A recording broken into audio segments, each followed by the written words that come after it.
Bonjour et bienvenue dans notre podcast Les humains derrière la recherche en soins palliatifs. Il s'agit d'une initiative développée par des étudiants au sein du Réseau québécois de recherche en soins palliatifs et de fin de vie, ou plus communément appelé RQSPAL. À chaque épisode, nous rencontrerons des étudiants, des chercheurs ou des bénévoles en soins palliatifs pour mieux comprendre leur parcours ou plus précisément pourquoi ils ont choisi le domaine si mystérieux et empreint d'humanité que sont les soins palliatifs et de fin de vie. Donc, bonjour et bienvenue à notre nouvel épisode du podcast Les humains derrière la recherche en soins palliatifs. L'épisode d'aujourd'hui sera co-animé par Sabrina Anissa El-Mansali et moi-même, Carole Bélanger. Dans quelques instants, nous allons rencontrer Émilie Allard, infirmière, chercheuse et professeure à l'Université de Montréal. D'abord, nous aimerions te remercier de prendre le temps de venir discuter avec nous de ton cheminement qui t'a mené à la recherche en soins palliatifs et de fin de vie. Nous sommes super contents de te recevoir aujourd'hui. Pour commencer, pourrais-tu nous parler de ton parcours général afin que les gens qui nous écoutent et nous puissions te connaître un peu plus? Oui, d'abord, merci pour cette initiative très enrichissante, en fait, du comité étudiant du réseau. Moi, je vous dirais, à partir de la base, je suis infirmière. J'ai fait mes études au DEC. Je viens des régions, je viens du Saguenay-Lac-Saint-Jean.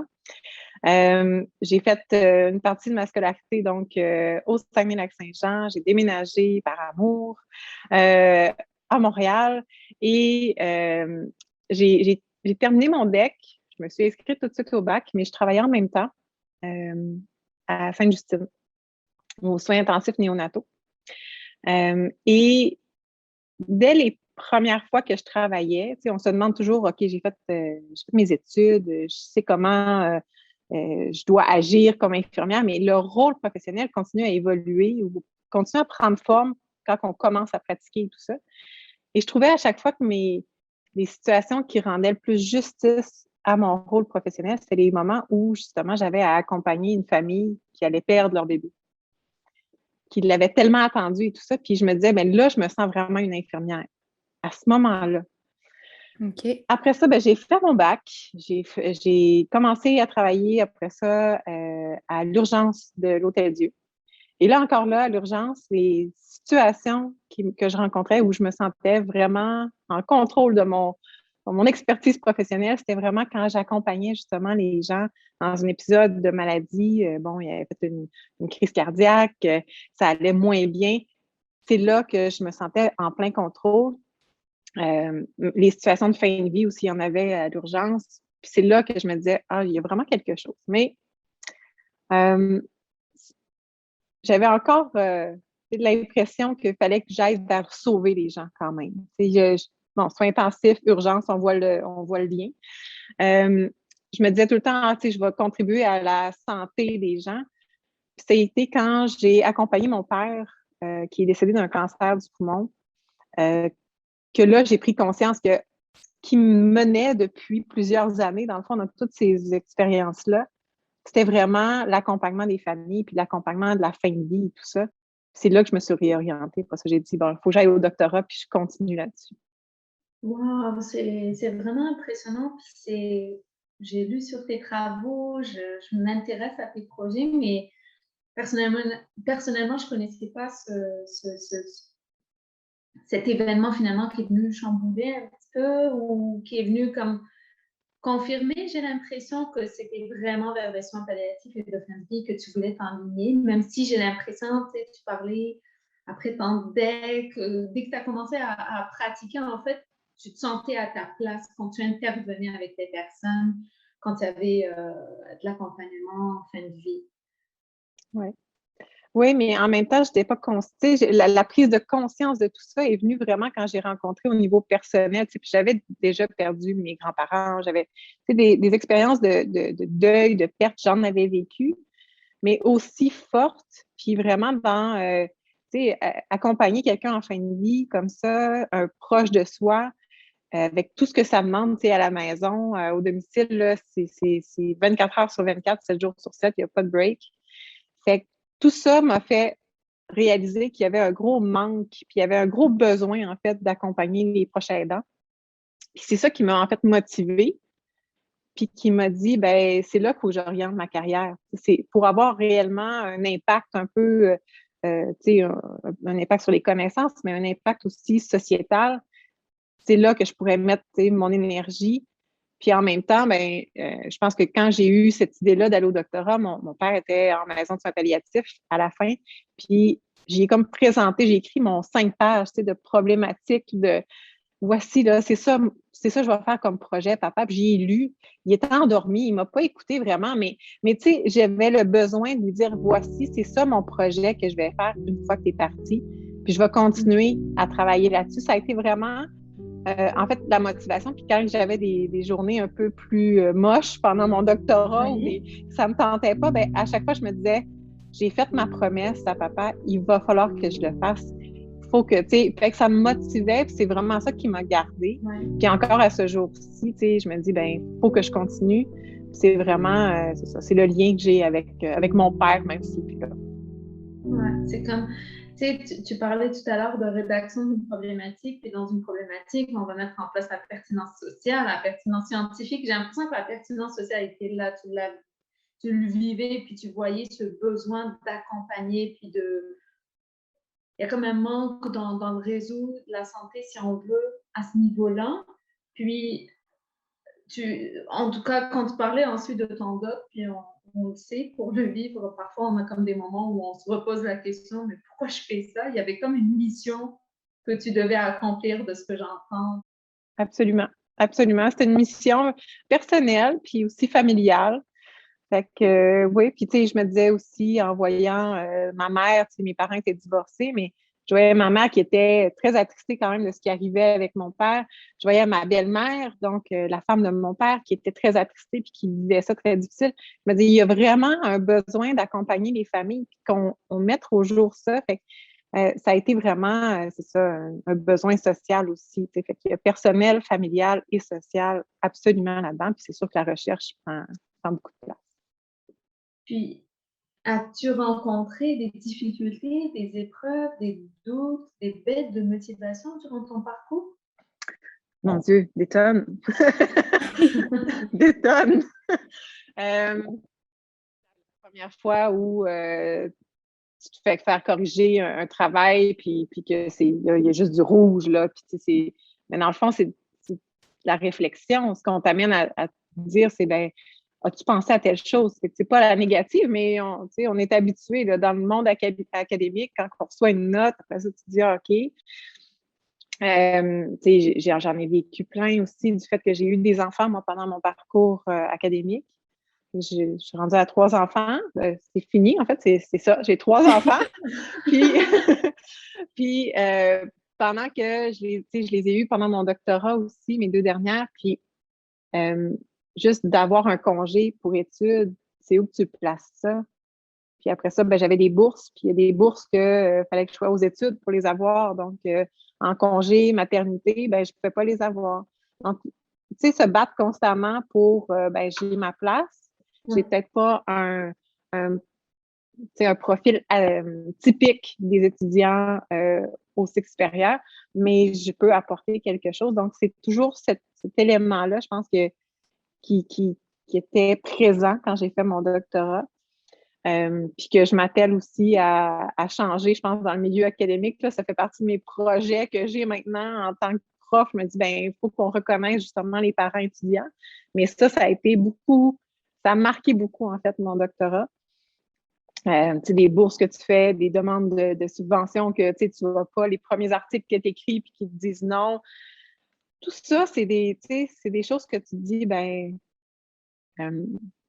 c'est pas des, en fait, on appelle ça des défaites ou, quelque chose de négatif, mais c'est pas, j'apprends encore à dire c'est pas négatif, c'est constructif. Fait qu'il faut, c'est toujours de rechanger notre lunette par rapport à ça. C'est ça, je voulais justement te dire, est-ce que tu as appris un peu de ces défis-là? Est-ce que tu as décidé de voir ça? Au début, j'imagine que on voit ça quand même négativement parce que c'est un peu une nuisance là, dans le parcours quand tu te fais refuser des bourses à cause que tu es enceinte ou que tu viens d'avoir des enfants. Mais est-ce est-ce que justement ton congé de maternité a été comme plus, tu sais, il a comme été moins long que la normale? J'imagine que ça a été plus ardu aussi de conjuguer maternité avec les études. Ah oui, absolument. Ça a été, je te dirais que j'ai un très bon conjoint qui est très présent. Fait que ça l'a aidé. Ça, c'est l'aspect très positif. Euh, donc, ça, c'est certain que ça m'a aidé. Mais en même temps, c'est vrai que de conjuguer le tout, ça a été fatigant. Je te dirais, j'ai pris 3 mois à une de congé maternité pour revenir tu sais, à temps plein aux études, puis faire de la recherche et tout ça. Puis à l'autre, j'ai rien pris. La journée qu'elle a accouché, je travaillais, puis quelques jours plus tard, ben, je travaillais encore. Donc, ça a été vraiment ça, mais ils ont été habitués. Là, ils étaient avec moi, mais je travaillais à faire de la recherche ou à faire de l'enseignement, ce qui était un peu ce qui pouvait m'adapter. En fait, je ne travaillais pas dans les milieux comme infirmière dans ce moment-là, parce que là, ça aurait été difficile de conjuguer les deux. Mais tu sais, faire un peu d'enseignement, puis je l'amenais avec moi. Puis ça a été vraiment mon truc. J'ai toujours ramené mes enfants, ils venaient, puis des profs pourraient vous dire que mes enfants ont couché en dessous des tables pendant mon doctorat, puis on faisait de la philosophie, mais ma fille était couchée en dessous de la table parce qu'elle allait pas bien, fait que je pouvais pas l'envoyer à la garderie. Puis, fait que c'est ça a beaucoup teinté, mais ça a aussi montré que c'était possible. Puis en fait, tu sais, moi, je suis en sciences infirmières, il y a beaucoup de femmes dans cette profession-là. Puis quand on se lance dans les études supérieures, on a souvent dans la fin vingtaine, début trentaine, c'est comme le moment où on a le goût d'avoir des enfants en même temps. Donc, c'est pas vrai qu'on peut pas allier les deux. C'est d'un peu changer les mentalités. Puis je pense que c'est quelque chose qu'on doit s'atteler à faire.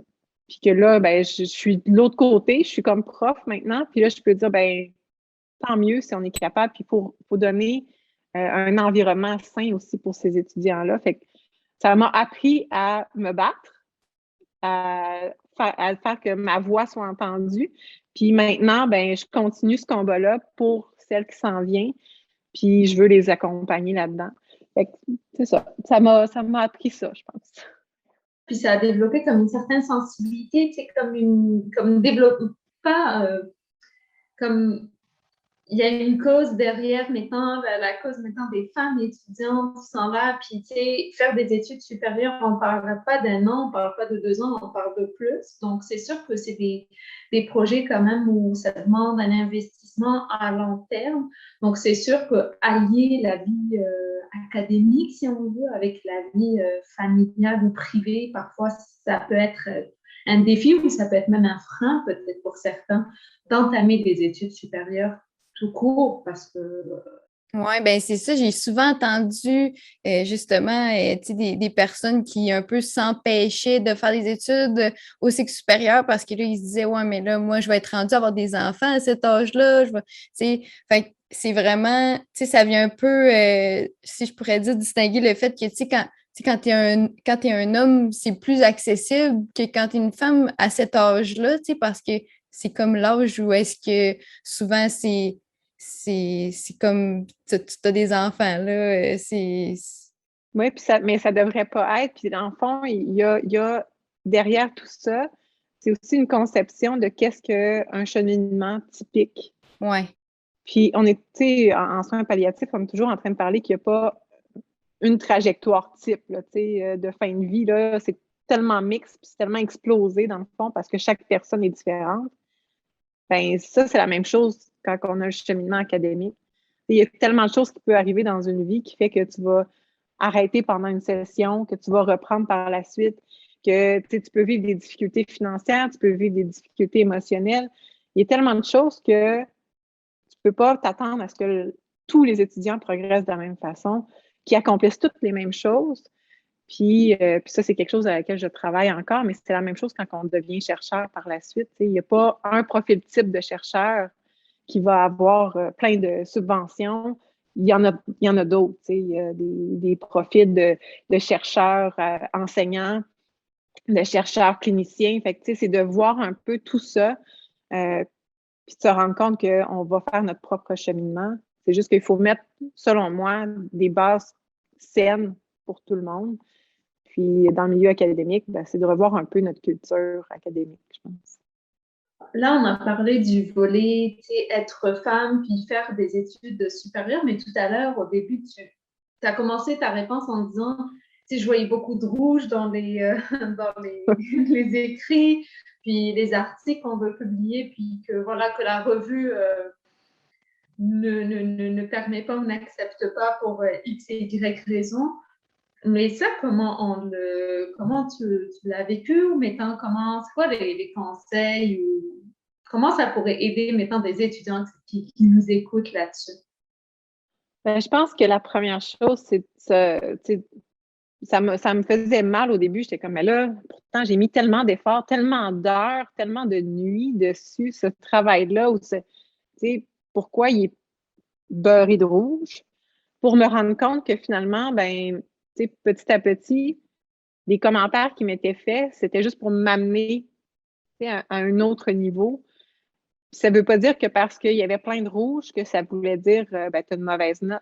Parce que souvent, mes notes étaient bonnes. Mais c'était l'impact de dire j'ouvrais ça, puis je ne reconnaissais plus mon document tellement que. Puis je dirais que maintenant, je suis un peu cette prof-là qui met tellement de rouge, mais j'essaie de dire à mes étudiantes, tu vas recevoir maintenant, là, je les prépare, tu vas recevoir mon document, fais pas le saut, il y a beaucoup de commentaires, ça ne veut pas dire qu'il n'est pas bon, c'est pour t'amener à penser après. Si tu me dis l'ontologie de telle chose, pour moi, une méthodologie, il faut que ça fitte avec ta posture philosophique. Donc, il y a tous ces éléments-là, mais un gros cheminement personnel de changer, c'est quoi? En fait, la job quand on arrive au doctorat, surtout, puis même à la maîtrise, quand on a un projet, c'est le nôtre, mais quand on le donne à quelqu'un, c'est pour avoir sa vision extérieure.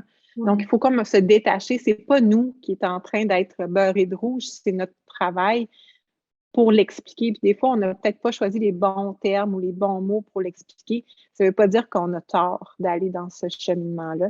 Il y a beaucoup, je pense, d'introspection quand tu reçois un travail ou quand tu reçois les commentaires justement un journal qui te dit non. Tu dis, bon, OK. Des fois, c'est qu'on ne l'a pas envoyé à la bonne personne ou au bon journal, là, fait qu'on se revire de bord puis on va ailleurs.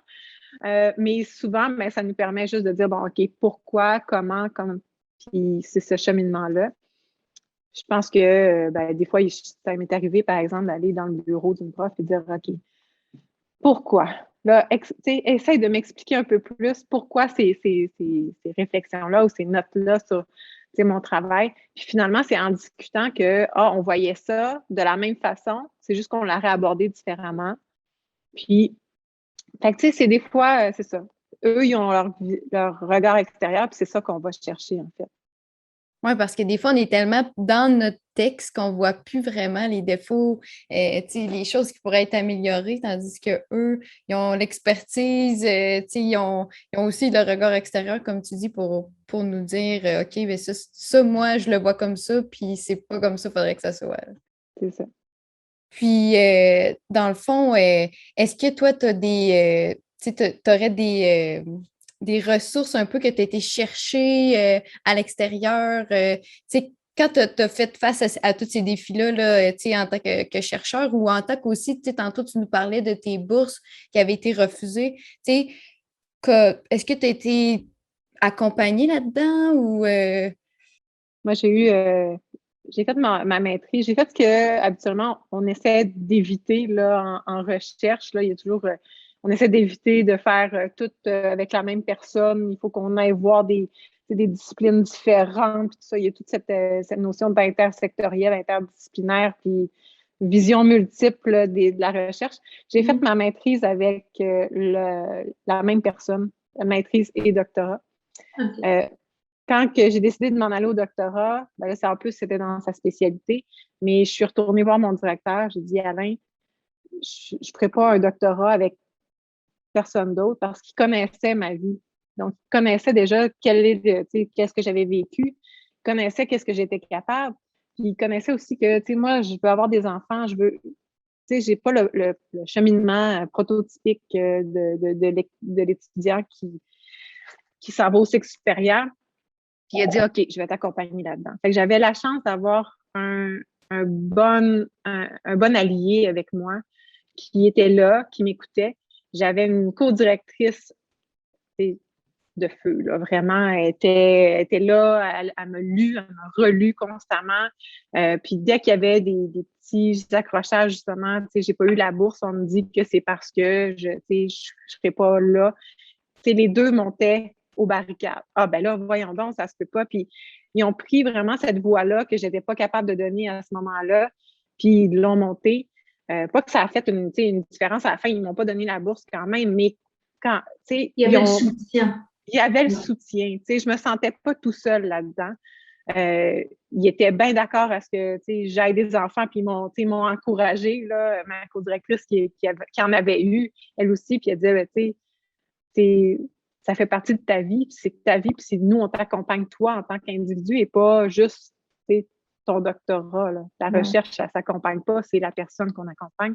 Fait que je pense que ça a été le plus gros soutien puis que j'ai pu avoir, tu sais, puis j'ai un conjoint qui était très présent, que justement, quand il fallait que j'aille en conférence, ben, il était là, tu sais, il pouvait s'occuper des enfants, puis j'avais aussi, il pouvait travailler, puis moi, ça me laissait un peu plus ça me permettait de respirer, puis de faire mes études, puis de me concentrer là-dessus et non à travailler trop. Donc, ça a été un de mes gros avantages, je pense. Oui, bien, c'est sûr que oui, surtout quand on n'a pas de bourse, justement. Puis, si je reviens, là, dans le fond, à ce que tu parlais au départ, là, par rapport à l'accompagnement avec ton père, puis tu sais que ça a vraiment été ça qui t'a mené à faire de la recherche sur les proches aidants, est-ce que il y a des, tu sais, justement, est-ce que durant ton accompagnement, c'est quoi les choses que tu as remarquées qui manquaient surtout, là, tu sais, que ce soit au niveau personnel ou justement au niveau de ta famille, tu sais, des choses plus précises qui sont arrivées? Bien, je pense qu'une des choses marquantes, ça a été beaucoup le manque dans les transitions. Fait que quand tu apprends, OK, tu as le cancer, tu as telle chose, c'est correct, là, il avait reçu le diagnostic, puis après ça, il était dans le vide. Qu'est-ce qu'on fait après? Il a fallu que ça soit une démarche familiale d'aller chercher le next step. Première transition qui va moins bien. Après ça, plus ça avance, plus, bon, des fois une hospitalisation, des fois le retour à domicile, la transition entre l'hôpital et le domicile, il y avait un manque de communication. Là encore, c'est la famille qui doit faire tous les appels puis s'assurer que la prescription soit bien rendue dans le pharmacien communautaire. Toutes ces transitions-là étaient ultra difficiles. Puis, un autre élément, je pense, qui m'a vraiment frappée, c'est qu'on s'intéresse beaucoup aux patients, bon, mourants, dans le cas des soins palliatifs, là, on va s'intéresser à la personne qui est malade, mourante, mais très peu aux proches. Puis ça m'a été, tu sais, les proches sont là constamment, puis on les prend comme des aides-soignants. Donc, souvent dans la perspective, là, donc l'infirmière arrive au domicile, là, je vais vous expliquer comment donner l'injection et tout ça. Ouais. Puis je suis comme, oui, mais demande-moi comment je vais avant, tu sais. Demande-moi si ça me tente de faire ça, moi, à mon père ou à, tu sais, la première étape devrait être là, puis souvent, elle était manquante. Puis plus que souvent, là, tout le temps, elle était manquante. Donc, quelle place est-ce qu'ils veulent prendre dans ces soins-là? Pour moi, ça a été révélateur. Je me suis dit, il y a un manque, là. On est en train de prendre les proches aidants comme des sous-traitants du système de santé, alors qu'ils devraient être, oui, des partenaires de soins, comme la personne est un partenaire de soins, mais aussi comme un bénéficiaire. Donc, on devrait accorder autant de place, donc, aux proches que ce qu'on en donne aux personnes. Puis ça a été vraiment ma motivation même. Puis, j'enseigne, puis j'enseignais ce matin justement aux étudiants. Je leur dis, prenez le temps de bien connaître la famille, les proches, puis qu'est-ce qu'ils veulent, puis comment est-ce qu'ils peuvent aider, puis jusqu'où ils veulent aider, puis de toujours revenir à ça, en fait. C'est pas parce qu'ils t'ont dit qu'ils étaient corrects pour le faire une semaine que finalement, après l'avoir fait pendant une semaine, ils sont d'accord encore à faire ce soin-là. où il n'y aurait pas besoin de ressources supplémentaires. Fait qu'il y a ça, puis ben, on ne se le cachera pas, là, il y a beaucoup besoin de ressources dans le système de santé. Il y a les soins palliatifs sont bien connus au niveau oncologique, moins dans certaines autres pathologies, certaines autres lieux de fin de vie. Puis je pense que tout le monde devrait avoir accès, en fait, à une base d'approche palliative. Tout le monde devrait avoir des gens qui sont compétents à donner des soins palliatifs. Pas nécessairement que ça nous prend des experts partout, mais ça nous prend des gens qui ont une base, qui sont capables d'accompagner toutes les personnes, peu importe où ils sont dans le système. Qu'ils soient à l'urgence comme qu'ils soient à domicile, qu'ils soient dans la rue. C'est des personnes marginalisées, il y en a partout. Fait que c'est ça. Fait que, puis il y en a encore plus. On pourrait parler, je pense, pendant des jours sur ce qui manque. Là, mais... Ouais. Il manque surtout une approche psychologique dans un sens de s'informer de la personne puis de créer un lien avec elle, j'imagine, puis avec le reste de la famille, de s'informer de sa situation aussi, peut-être, de tout ce qui l'entoure pour savoir, OK, est-ce qu'il est vraiment en mesure d'aider le malade? Puis aussi, je pense que ça doit venir un peu aider au moral de la personne malade quand les proches autour de lui, il sait qu'ils sont bien accompagnés puis bien encadrés. Absolument. Je pense que c'est vraiment un élément qui nous manque, c'est l'approche, justement, une approche humaniste. Là. On n'arrête pas de dire que notre système veut aller vers une approche humaniste, que les soins palliatifs, se base sur une approche humaniste. Mais si c'est le cas, il faut qu'on regarde tout le monde de façon holistique, la personne de façon holistique, ses proches de façon holistique, et comment est-ce que tout le monde se sent bien dans cette situation-là ou pas, puis qu'on puisse travailler là-dessus. Donc, je pense que c'est un des gros manques de notre système actuellement. Puis là, en t'écoutant parler, je connais un petit peu tes recherches, mais j'aimerais que les auditeurs en connaissent un petit peu, en tout cas un peu plus. Donc, toi, tu t'intéresses est-ce que tu pourrais nous parler un petit peu de tes intérêts de recherche? Oui, bien en fait, ma programmation de recherche, moi, elle s'en va sur 3 axes. En fait, je veux participer, contribuer à l'amélioration des soins palliatifs et de fin de vie, donc au Québec. Puis selon moi, une des façons, c'est de passer par la formation interdisciplinaire. Donc, plus les gens vont être formés, puis tout le monde, que ce soit les soignants, que ce soit les gestionnaires, les proches aidants, les personnes, tout le monde, ça va améliorer, en fait, les soins palliatifs. Ça va améliorer l'accès, puis ça va améliorer la qualité. Donc, j'ai un axe qui est vraiment sur l'évaluation des besoins. C'est quoi les besoins qu'on a en termes de formation, puis en termes de ressources? Autant j'ai des recherches qui se basent sur aller explorer justement l'expérience des proches aidants, explorer leurs besoins.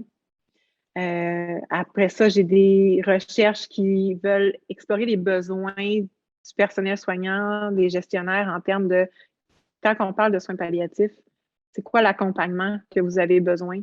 Quels sont vos besoins de formation, que ce soit chez les préposés aux bénéficiaires, chez les infirmières, chez les intervenants en soins spirituels, tout le monde, puis tout le monde doit travailler ensemble. Donc, c'est quoi leurs besoins?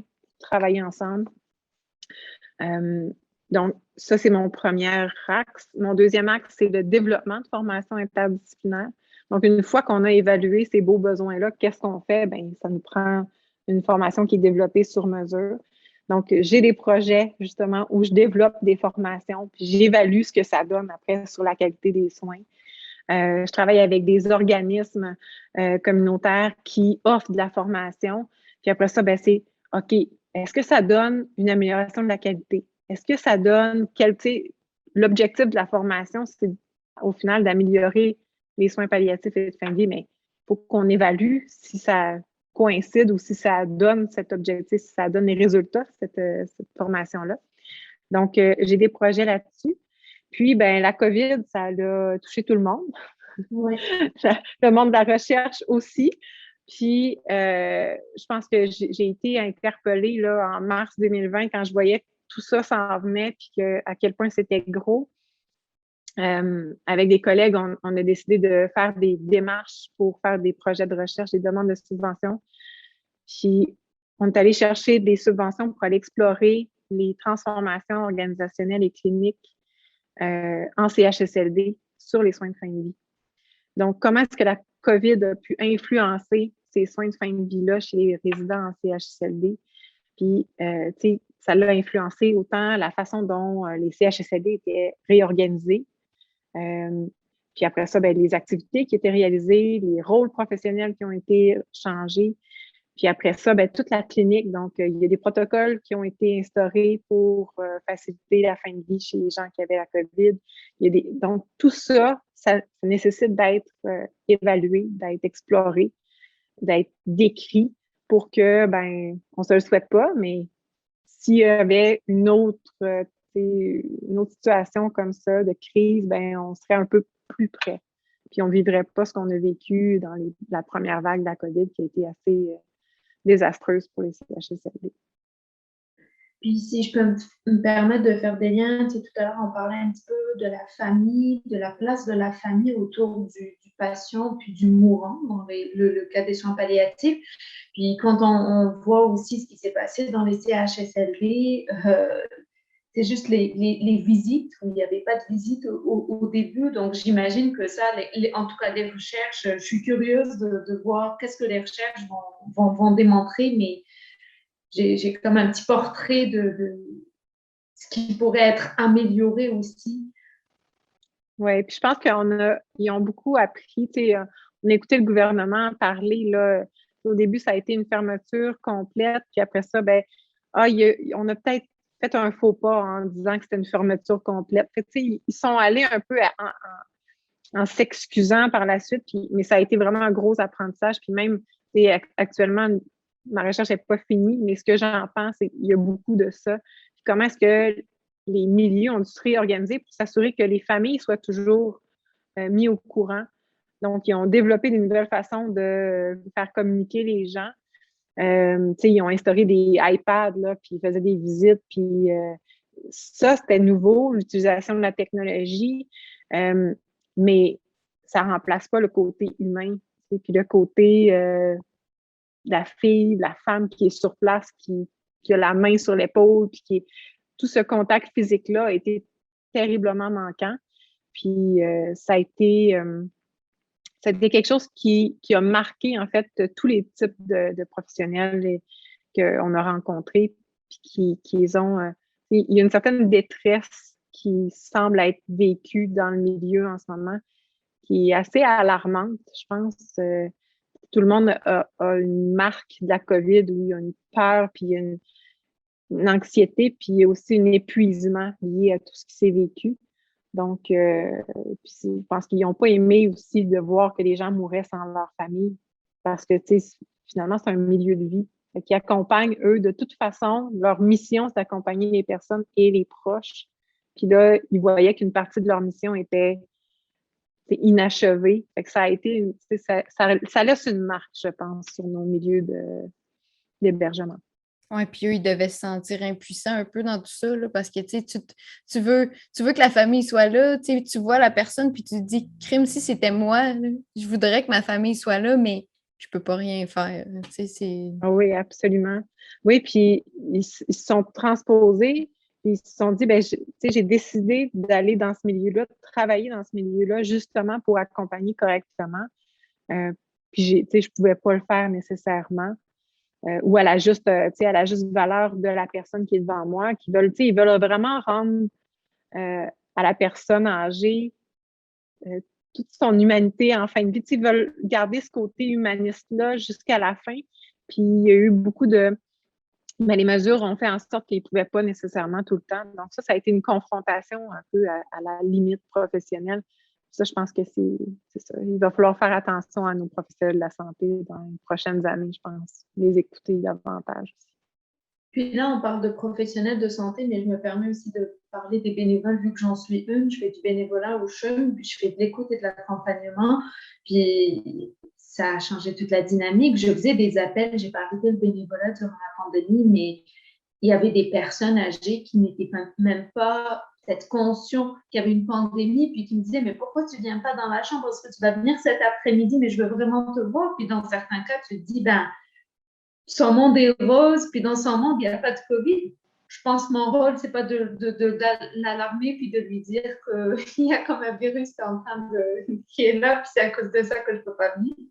Mais à contrario, il y avait aussi des patients qui étaient bien conscients de cette situation, puis c'est des appels déchirants parce qu'on voyait qu'ils voulaient un contact humain. Et oui, l'appel leur faisait plaisir, mais il y avait comme, en tout cas, quand je finissais mes heures de bénévolat par semaine, il y avait comme un sentiment d'impuissance parce que j'aurais aimé être présente, mais je ne pouvais pas. Donc, c'est sûr que je pense que la pandémie va laisser quand même, bon, pas des séquelles, mais va laisser quelques petites tâches, si on veut, un peu chez un petit peu tout le monde. Hein. Ah oui, je pense qu'on va tout être marqué un petit peu de ça. Puis, ben, je pense que c'est de le mettre au jour, en fait. Puis c'est un peu le rôle de la lumière, de la recherche, de mettre en lumière ces choses-là, puis de les décrire, puis de faire en sorte qu'on puisse trouver des ressources dans le futur pour aider tout le monde. Oui, il faut trouver, faut voir vraiment ce qui n'a pas été fait. Ben, pas ce qui n'a pas été fait, mais ce qui aurait pu être fait, puis que si ça arrive, que ce soit fait comme il faut, puis que ça prenne en compte les besoins de tout le monde. Oui, puis il y a des belles choses qui se sont faites aussi pendant la COVID, puis c'est important qu'on le dise.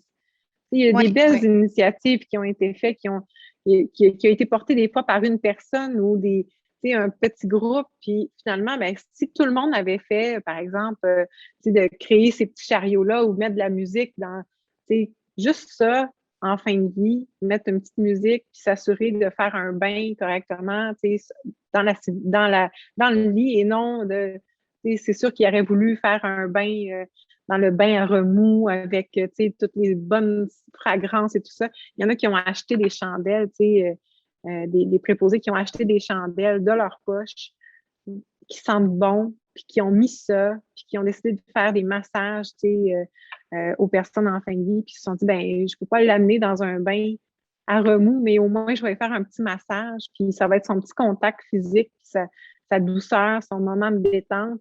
Bien, ça, c'est des belles initiatives qui ont été prises par une personne ou un petit groupe qu'il faut mettre au jour et dire, ben, si une telle chose devait se reproduire, ben, on pourrait faire en sorte qu'on accompagne et qu'on mette ce petit côté, cette petite touche humaine-là dans toutes les fins de vie. Fait que, c'est aussi ça, la recherche, c'est montrer ce qui manque, mais aussi ce qui est beau, ce qui est à refaire. C'est ça, c'est qu'avec, bien qu'il, c'est parfait que tu le mentionnes parce que bien qu'il y avait une crise sanitaire, il y avait des initiatives qui ont vu le jour, même au CHUM, même, en tout cas plusieurs initiatives qui auraient pris peut-être des années pour être mises en place. Là, fallait le développer ici, aujourd'hui, maintenant, puis ça a été développé, puis on a vu aussi toute la créativité des personnes qui ont mis en place plein d'initiatives. Ça partait souvent comme tu le mentionnais, une initiative personnelle, puis qui serait bonne à maintenir, puis à souligner pour reproduire aussi dans d'autres milieux de santé. Oui, puis la force de chacun, qu'on a vu que quand tout le monde se met ensemble, là, à quel point qu'on peut accomplir de grandes choses, je pense que la COVID, elle a permis de voir ça aussi. Oui, puis la collaboration, je pense que, il y a eu beaucoup de... les rôles professionnels sont souvent vus comme étant des silos dans lesquels il ne faut pas dépasser parce que sinon tu dépasses le cadre de ton rôle professionnel. La COVID a fait en sorte que on connaît un peu mieux maintenant le rôle de l'infirmière, du préposé, de l'infirmière auxiliaire, du travailleur social, parce que tout le monde a dû mettre la main à la pâte puis faire en sorte que l'équipe se tienne. Puis cette cohésion-là d'équipe, souvent, c'était nouveau dans certains milieux qui n'avaient pas connu ça, qui se rendaient compte que, ah oui, moi, j'aime travailler avec cette personne-là, puis je comprends mieux maintenant pourquoi elle s'intéresse autant à la famille, parce que, bon, pour elle, c'est une grande part de son rôle professionnel. Bon, ben, je vais essayer d'intégrer un peu de ce que j'ai appris d'elle. Puis ça a été, ça, c'est du beau. Puis j'espère que ça va juste continuer après la COVID, puis ça se terminera pas, puis on ne reviendra pas dans nos silos, et qu'on puisse apprendre de cette collaboration-là interdisciplinaire qui a vu le jour un peu ici. Oui. Puis si je me permettais de faire un petit peu le parallèle, tout à l'heure, on parlait des demandes de bourse pour un étudiant, mais les demandes de subvention, surtout dans un cas aussi précis où il y avait une pandémie, où il y avait des recherches à faire, puis on voulait des résultats assez rapidement. Est-ce qu'il y a eu comme des facilités ou des difficultés ou des défis mettant pour de rédiger, je ne sais pas moi, rédiger une demande de subvention dans une période comme celle-là? Est-ce qu'il y a quelque chose de particulier là-dedans ou Ah oui, il y avait beaucoup de particuliers, mais je pense que c'est un apprentissage aussi de faire des demandes de bourse. Tu sais, moi, je suis professeure depuis juin 2019. Donc, ça faisait même pas un an que j'étais prof quand la pandémie est arrivée. Donc, tu sais, j'étais encore dans mes premiers balbutiements à écrire des demandes de subvention. Puis là, la COVID arrive. Moi, mes enfants sont coupés d'école et de garderie. Là, tout le monde était à la maison, puis on habitait dans une maison plus petite. Donc, la cacophonie, le chaos total. Puis en même temps, ben là, c'est de travailler puis d'écrire. Puis là, il y a eu beaucoup d'initiatives, en fait, pour encourager la recherche. Puis tant mieux, il y en a eu dans le réseau de Saint-Pal. Mais il y a aussi eu le gouvernement qui a mis en place, à un moment donné, il y a eu un appel. OK, un appel à projet. Tu peux répondre à un appel à projet. C'était une page pratiquement. C'était pas beaucoup, là. Donc, ça, c'est pas ça une demande de subvention. Habituellement, c'est beaucoup plus. C'était en fait juste donner une problématique, une idée. Donc, c'était très peu. Puis là, on s'est parlé avec plusieurs chercheurs, puis on s'est dit, OK, on va faire quelque chose. On a essayé, on l'a envoyé. Puis la journée qu'on l'a envoyé, ils nous ont dit, mais l'appel est terminé. Oh! Donc là, on a dit, ben là, attends un peu, il n'y avait même pas de date limite dans votre appel à projet. Puis ils ont dit, oui, mais on a eu assez de demandes. Fait qu'on a fermé. Ben là, pouvez-vous me prendre si vous avez fermé à midi, puis c'était 1 heure. Fait que finalement, on a été pris dans cet appel à projet-là quand même parce que c'était organisé vraiment rapidement, tout ça. Puis, la première réponse qu'on a eue, c'est c'était très intéressant, mais on n'a pas pris votre projet. Par contre, il va rester dans une boîte, une banque d'un coup qu'on voudrait faire des recherches un peu plus psychosociales. Parce que les premiers projets qui ont été financés, ça a été beaucoup pour justement les vaccins, puis la réponse directe. Donc, on s'est dit, bon, OK, c'est correct. On a fait des demandes de subvention justement au ARFISPAL. On a fait beaucoup d'autres approches. À partir de cette même perspective de projet-là, on a diminué notre taille d'échantillon, on a changé. Puis en septembre, on a reçu un appel à un moment donné. « vous avez été choisi. » On a dit « Pardon? » Choisi pour. Puis là, on avait eu finalement une subvention du ministère parce que dans la banque, justement, que notre projet avait été déposé, ça avait été voté comme étant un des projets les plus prometteurs pour explorer les soins fin de vie. Puis là, on s'était dit, bon, ben, go, on se lance dans ce projet-là, qu'on s'y attendait plus, en fait. Donc, c'est drôle, la COVID, parce que ça a été tellement d'imprévus, ouais. Oui, beaucoup d'imprévus. Habituellement, on est très, en tout cas, de la façon dont je travaille, j'essaie d'être très méthodique. OK, une demande de subvention, elle arrive habituellement à l'automne, fait que je vais me préparer, à l'avance. Là, on se prépare en mai pour une demande de subvention à l'automne. Puis, ainsi de suite, tu le sais, là, les mêmes demandes reviennent ou les mêmes occasions de financement reviennent d'une année à l'autre. Tu es comme capable de planifier un peu. Là, il y avait tellement d'imprévus, il y avait tellement de choses, puis de chaos, juste au niveau personnel, familial, mais aussi social. On ne savait plus c'est où qu'on allait s'en aller. Fait que c'était de jongler avec ça. Puis il y avait... c'était aussi intéressant justement parce qu'il y avait un peu de chaos. Tu ne savais pas c'est où tu t'en allais. Ça, c'était intéressant aussi. Ça mettait un peu plus de challenge dans notre vie, je pense. Puis ici, on conclut cet enregistrement-là par si tu pouvais parler à la jeune chercheuse, à la jeune clinicienne que tu étais, quel message aimerais-tu lui transmettre? Même si ça fait pas tellement longtemps que tu es chercheuse, tu sais, à tes départs, là, qu'est-ce que tu aurais aimé savoir? Je pense que, puis c'est quelque chose dans lequel je travaille encore, mais c'est juste de dire, ben accepte donc que tu as un cheminement particulier. Que tu as un cheminement particulier juste parce que c'est le tien. Puis c'est vraiment quelque chose que j'essaie de tu sais, on est toujours en train de se comparer. C'est le milieu académique, c'est dur pour ça parce qu'on se compare. Oui, c'est compétitif, on se compare aux autres. Puis pourquoi moi, je ne vais pas chercher une subvention de jeune chercheur boursier? Puis pourquoi je devrais peut-être faire ça? Ça a l'air d'être ça, le processus. Puis à chaque fois, j'essaie de me dire, ben non, moi, j'ai un processus qui est différent, puis j'aime enseigner. Fait que je veux mettre beaucoup d'espace pour l'enseignement. Puis oui, la recherche, c'est important, mais l'enseignement aussi. Fait que je ne veux pas mettre un plus que l'autre. J'essaie d'être 50-50. C'est difficile, mais c'est juste de me rappeler constamment que tu as un cheminement particulier. À la jeune étudiante que j'étais, ça serait la même chose. Tu as un cheminement particulier parce que c'est le tien. Accepte-le, puis travaille aussi fort que tu peux, puis aussi fort pour que tu sois contente de toi-même. Mais dans le fond, c'est la seule chose qui prime, c'est ça. C'est pas que quelqu'un parle de toi dans une grande conférence ou que tu sois publié 100 fois. C'est pas ça l'objectif, du moins pas mon objectif à moi. Fait que, c'est que je l'accepte puis que je bâtisse le reste de ma vie là-dessus et non que je sois toujours en train de me comparer. Fait que je pense que c'est plus ça. Puis c'est le message aussi que j'essaie de dire à mes étudiantes aussi, d'être fiers de ce qu'ils accomplissent parce que c'est leur cheminement à eux. Puis j'ai l'impression, si tu parlais à la jeune, parce que là, il y avait comme une double question, mais si tu parlais à la jeune clinicienne, j'ai l'impression que c'est comme, oh, finalement, ton feeling que tu étais à ta place par les soins palliatifs, ça s'est confirmé avec le temps quand on te voit des années plus tard. Absolument. Je pense que je ferais juste y dire, ben ouvre donc tes yeux comme il faut, là. C'est là. Si tu as l'appel depuis tellement de temps, ben, c'est juste rentrer dedans. Je pense que ça serait ça que je dirais. Ouvre tes yeux.